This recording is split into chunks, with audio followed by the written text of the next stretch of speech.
বর্তমানে সবচেয়ে আলোচিত ইস্যু ইরান যুক্তরাষ্ট্র ইসরায়েল যুদ্ধ।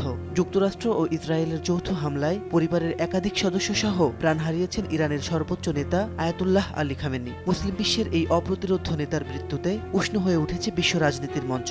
এ নিয়ে নিজেদের প্রতিক্রিয়া জানাতে দেখা গেছে সবুজ অঙ্গনের একাধিক তারকাকেও। প্রখ্যাত নির্মাতা মোস্তফা সরোয়ার ফারুকী চলমান এই পরিস্থিতি নিয়ে উদ্বেগ প্রকাশ করেছেন এক ফেসবুক পোস্টে। তার ভাষ্য, মধ্যপ্রাচ্যের পরিস্থিতি আরও খারাপের দিকে যাচ্ছে। যুদ্ধ বন্ধ করা দরকার, দয়া করে যুদ্ধ নয়। জনপ্রিয় অভিনেতা মনির খান শিমুল প্রয়াত খামেনির উদ্দেশ্যে এক ফেসবুক পোস্টে লিখেছেন, আপনার দর্শন নিয়ে বিতর্ক থাকতেই পারে, কিন্তু নিজের বিশ্বাসকে আঁকড়ে ধরে মাথা উঁচু করে আমৃত্যু দাঁড়িয়ে থাকা যায়। আপনি দেখিয়ে গেলেন, আপনার মৃত্যু গৌরবের, অনুপ্রেরণার। Salute comrade. নির্মাতা অভিনেতা খিজির হায়াত খান সেই তৌহিদি জনতার দিকে প্রশ্ন তুলেছেন যারা কিছুদিন আগেই বাংলাদেশে একের পর এক মব সৃষ্টি করেছিল। খিজিরের টিপ্পনী এমন, কি বাংলাদেশের সুন্নি মুসলিম তৌহিদি ভাইয়েরা ইরানের সর্বোচ্চ লিডার খামেনি হত্যার প্রতিবাদ হবে না, নাকি খামেনি শিয়া হওয়ায় ডিসকোয়ালিফাইড? এই শিয়া সুন্নি করেই মুসলিম উম্মাটা ডুবল।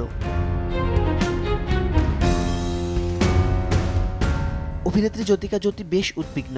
এ নিয়ে একাধিক স্ট্যাটাস দিয়েছেন তিনি। একটি পোস্টে লিখেছেন, পৃথিবীতে একটা দেশ শুধুমাত্র নিজের প্রয়োজনে কাউকে হত্যা করছে, কাউকে তুলে নিয়ে যাচ্ছে, কাউকে ক্ষমতাচ্যুত করছে, অন্য দেশে তার পতাকা ওড়াচ্ছে, যুদ্ধ বাঁধাচ্ছে, গণহত্যা চালাচ্ছে। এ কেমন অরাজকতা? এই সাম্রাজ্যবাদ, আগ্রাসন, সন্ত্রাসবাদের শেষ কোথায়?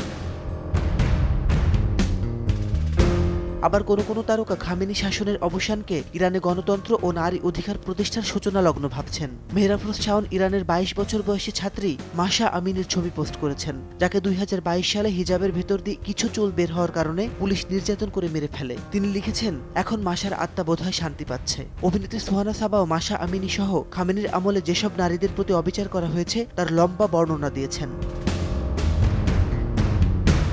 মাসিদ রানো, সময় সংবাদ।